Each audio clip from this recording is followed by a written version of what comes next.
अगर आपको भी खुद से यही शिकायत रहती है कि आपके मिनटों के काम करने में घंटों लग जाते हैं, साथ ही किचन में आपको डेली नई-नई परेशानियां आती हैं, साथ ही कोई भी काम बनने की जगह बिगड़ने लगता है, तो ये वीडियो आपके लिए है। इस वीडियो को ज़्यादा से ज़्यादा शेयर करिएगा, जिससे इसका प्रॉफिट और भी लोग उठा सकें। तो चलिए शुरू करते हैं। आज की जो सबसे पहली टिप है दोस्तों, जीन्स को लेकर है।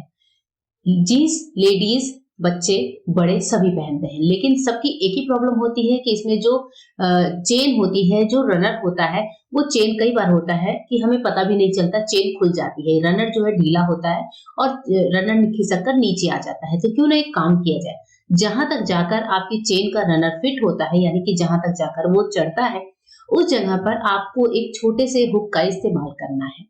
यहाँ पर आपको एक निशान लगा लेना है और इस हुक को आपको नीचे लटकने वाले स्टाइल में लगाना है। मतलब हुक को ऐसे लगाना है कि हुक का जो मेन पार्ट है वो नीचे लटका हुआ सा रहे। इस हुक को यहाँ पर आपको टाका देकर फिट कर देना है। ये हुक आपको दिखेगा भी नहीं, लेकिन हाँ, आपकी जीन्स में ये कमाल भी करेगा। इस तरीके से 1 से 2 टाका लगा लीजिए, जिससे नॉर्मली टेम्परेरी हुक लगी रहे, और उसके बाद से आपको चेन को बंद करने के बाद ये छोटा सा काम करना है, रनर को उठाना है और हुक में इस तरीके से फिट कर देना है। मोस्टली रनर में आप देखेंगे एक होल तो होता ही होता है। इस तरह से हुक में रनर को फिट कर दीजिए और फिर चेन को मतलब ये जो बटन है उसको बंद कर दीजिए, जीन्स को पहन लीजिए। बहुत ही इजीली हमारा काम आसान हो जाता है। टिप कैसी लगी जरूर बताइएगा।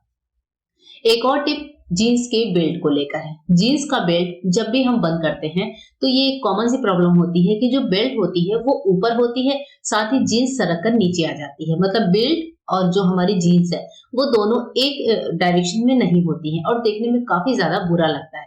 ये भी प्रॉब्लम मेल फीमेल सबके साथ आती है। ऐसे टाइम पर आपको क्या करना है, आपको जीन्स जीन्स का जो बटन है उसको खोलना है। बटन का जो होल है उसमें से जीन्स का जो बक्कल वाला पार्ट है, जिसको हम पतला सा नुकीला पार्ट होता है, उसको हम इसमें से निकालेंगे और उसके बाद से बेल्ट के दूसरे पार्ट में लगाएंगे, इस तरीके से जैसे मैं आपको वीडियो में दिखा रही हूँ। उसके बाद से आपको जीन्स की बटन को बंद कर लेना है और बेल्ट को फिट कर लेना है। इस तरीके से आपको पहनना है। इससे ये फायदा होगा कि जब भी आप बेल्ट का इस्तेमाल करेंगे जीन्स के साथ, तो बेल्ट इधर उधर भागेगी नहीं, जीन्स के साथ ही टक रहेगी।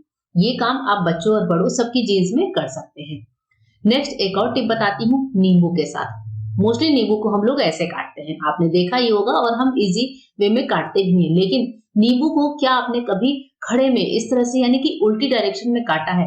नींबू को एक बार उल्टे डायरेक्शन में काट कर देखिएगा। आपको पहले इस तरीके से एक कट लगाना है और उसके बाद से जो लाइन हमें दिख रही है उसी लाइन पर एक एक कट और लगा लेना है। ये उल्टा डायरेक्शन है। वैसे नींबू इस तरीके से नहीं काटते, लेकिन एक बार आप काट कर जरूर देखिएगा। नींबू इस तरह से जब हम काटते हैं तो आप देखेंगे नींबू का जूस निकालना कितना ज्यादा आसान हो जाता है। इस तरीके से आपको नींबू को 4 पार्ट में करना है, 4 स्लाइस काटनी है।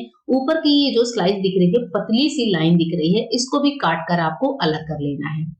अब जो नींबू का जूस निकलेगा वो आप देखेंगे कि पहले के मुकाबले बहुत ज्यादा निकलता है। ये काम हमें चारों नींबू के टुकड़ों में कर लेना है और उसके बाद से इस नींबू को जब आप निचोड़ेंगे तो आप देखेंगे कि पहले के मुकाबले रस ज्यादा निकल जाता है। मैं अक्सर इसी तरीके से जब नींबू का जूस निकालना होता है तो यही वाली ट्रिक काम में लेती हूँ। आप भी एक बार इस तरीके से जरूर ये उपाय करके देखिएगा। एक और इम्पोर्टेंट टिप बताती हूँ, जब हमें यहाँ पर पैन में पानी को गर्म होने रख देना है। इसके बाद से हमारे पास क्या होते हैं, घर के कुछ कटलरीज होती हैं जो कि बहुत ज्यादा पीली पड़ जाती हैं, गंदी हो जाती हैं। इनको वॉश करेंगे। इसके लिए आपको दवाई के खाली पत्तों का यूजेस करना है। ये जो फॉइल पेपर टाइप के पत्ते होते हैं वही पत्ते हमें चाहिए होंगे। इस गर्म पानी में आपको फॉइल पेपर के, यानी कि दवाई के पत्तों वाले पेपर को कट कर करके डाल देना है। थोड़ा सा डिश वॉश जेल डाल लीजिए और उसके बाद से घर में जो गंदी कटलरी है, फोक है, नाइफ है, स्पून्स है, उनको डाल दीजिए और गैस को बंद कर दीजिए। इस पानी में आधा घंटा इसको डालकर हम छोड़ देंगे। पानी जब ठंडा हो जाए तब आप देखेंगे कि जो स्पून्स हैं वो कितने बढ़िया से शाइन करने लगे हैं। आपको स्पून्स को अलग से वॉश नहीं करना, बस नॉर्मल पानी से वॉश कर देना है। हमारी जो कटलरी है वो बहुत ही बढ़िया तरीके से साफ हो जाती है। घर में जब भी कटलरी आपकी गंदी हो जाए, काफी टाइम हो जाए, पीले पड़ जाए, तो इस तरीके से क्लीन कर लीजिएगा। इडली बनाने की एक बहुत अच्छी सी टिप बताती हूँ कि इडली का घोल पीसते समय थोड़ा सा नारियल, थोड़ी सी ब्रेड और थोड़ी सी चीनी, 3 चीजों को मिलाकर पीस कर इसका घोल भी इडली के मिक्सचर में डाल दीजिएगा। उसके बाद से इडली का जो खमीर है, एक तो वो बहुत अच्छा उठता है, फर्मेंटेशन बहुत अच्छी होती है, साथ ही हमारी इडली जो है बहुत ज्यादा सॉफ्ट और स्पॉन्जी बनती है। देखिए आपके सामने मैं इडली दिखा रही हूँ, ये इडली इसी मेथड से मैंने बनाई है और ये बहुत ज़्यादा टेस्टी और स्पॉन्जी बनती है, बच्चों को भी बहुत पसंद आती है। इस तरीके से सर्दी के दिनों में भी फर्मेंटेशन हमारे लिए आसान हो जाता है। एक और टिप है, अगर आपकी कभी दाल, सब्जी या सांभर बहुत ज़्यादा तीखी हो जाती है, जिसको बच्चे नहीं खा पाते, तो इसमें आपको एक छोटा-सा काम करना है। इसमें आपको लेनी है थोड़ी-सी दही, बहुत थोड़ी-सी दही का पानी भी चलेगा और इस दाल या सांभर में मिक्स कर दीजिए। फिर देखिए कि ये सांभर बिल्कुल टेस्टी हो जाती है, तीखा कम हो जाता है। एक और टिप है दरवाजों के इस तरह के कुंडों को लेकर। कई बार दरवाजे के कुंडों में बहुत ज्यादा आवाज होता है, ये चर्र-पर्र करते रहते हैं जो कि अच्छा नहीं लगता। इसके लिए आपको वैसलीन लेना है। वैसलीन को किसी टो ईयरबड्स वगैरह में ले लीजिए, किसी कपड़े में ले लीजिए और इस कुंडे में लगा दीजिए। अच्छे से वैसलीन अप्लाई करके देखिए, जो दरवाजों की आवाज है वो पूरी तरीके से खत्म हो जाती है। तो मुझे तो ये टिप बहुत ज्यादा पसंद आती है, मैं हमेशा ऐसे ही करके देखती हूँ। एक और टिप शेयर कर रही हूँ, जब हमें यहाँ पर चाहिए बॉटल का ढक्कन। ये जो बॉटल की ढक्कन है, इसके साथ मैंने लिया है गरम चाकू। चाकू को अच्छे से गरम कर लीजिए। उसके बाद से बॉटल में हम एक साइड से इस तरीके से कट लगाएंगे, पतली सी स्ट्रिप, जिससे ये हमारे बॉटल के ढक्कन की वो निकल कर अलग हो जाए। देखिए कुछ यूं इस तरीके से। बस इसी तरीके से हमें बॉटल के दोनों साइड करना है। तो मैंने एक साइड किया है, आमने सामने वाले हिस्सों को हम इस तरीके से काट कर निकाल देंगे। काटते समय हाथों का खास ध्यान रखिए। अब हमारी ये बॉटल एक बहुत ही बढ़िया सा ऑर्गेनाइजर बनकर तैयार है। अब जैसे हमारे पास चार्जर के वायर होते हैं, जो कि यहाँ पर इस जगह पर अक्सर कट पड़ जाते हैं। आपने देखा होगा किस वजह से हमें चार्जर भी चेंज करना पड़ता है, वायर हमेशा इस तरीके से खराब हुआ पड़ा रहता है।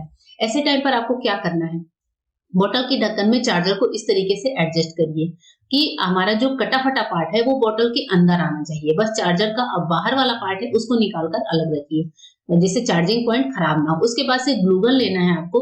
ग्लूगन लेने के बाद यहाँ पर बॉटल के अंदर, बॉटल की ढक्कन के अंदर आपको ग्लूगन का जो ग्लू है वो गरम गरम ग्लू इसके ऊपर डालते जाना है। ये काम आपको तब तक करना है जब तक बॉटल की ढक्कन अच्छे से फिल ना हो जाए।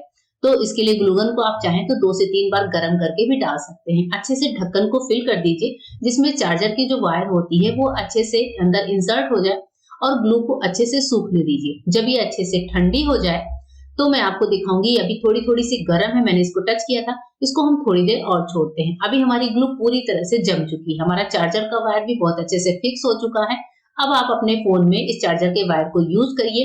ये काफी दिनों तक खराब नहीं होगा, ऐसे ही चलता रहेगा। आपके फालतू पैसे की वेस्टेज भी नहीं होगी। एक और टिप बताती हूँ, जब भी किसी पौधे में आपको पानी देना हो और आप कई दिनों के लिए घर से बाहर जा रहे हो, तो बॉटल के ढक्कन में एक छोटा सा छेद कर लीजिए, पानी भर लीजिए और बॉटल की ढक्कन को ऐसे मिट्टी के अंदर पलट कर छोड़ दीजिए। आप देखेंगे ये जो बूंद बूंद पानी है 4 से 5 दिन या फिर हफ्ते दिन तक हमारे पौधे को पानी की कमी नहीं होने देता। एक तरह का ड्रिप सिस्टम बन जाता है, जिससे पौधे में ग्रीनरी बनी होती है और मिट्टी गीली रहती है, जिससे हमारा पौधा सूखता नहीं है। टिप कैसी लगी जरूर बताइएगा।